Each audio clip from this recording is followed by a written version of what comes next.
So our objectives for today to discuss techniques for building working teams through the application of adult learning and management skills application. And the reason I've sort of worded it this way and focused it this way through adult learning is because I think so often we blend these partnerships or we hire different organizations to manage our project. And oftentimes we don't intuitively know, or no one has told us how to manage. Some people are very good at it naturally. Some people have a lot of experience at it. But when we're busy ourselves, we're not sure how much to oversee. How hands-on should we be? Do we need them to replicate our procedures exactly? Or is there acceptance that as long as they have established procedures, they can manage it a different way? And so just really sort of focusing on that concept and how we communicate and how much information we need, what is appropriate escalation is something I really want to touch on.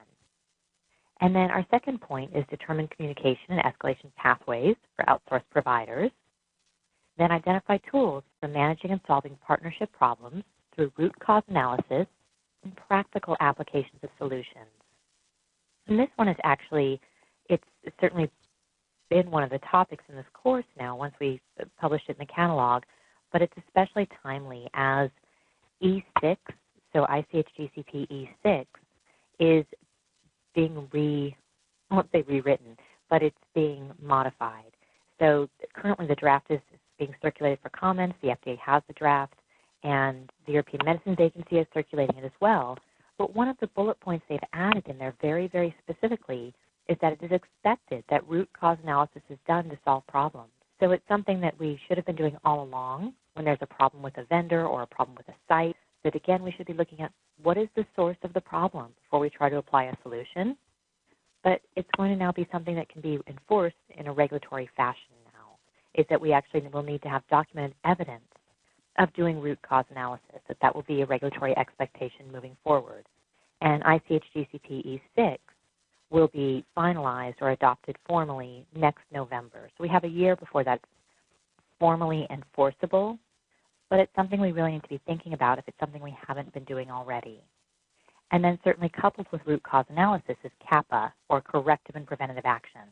I'm not going to touch on that a lot today, but I just will emphasize the concept of implementing corrective actions every time, but just as importantly is always going to be implementing preventative actions to change a behavior or to change a process.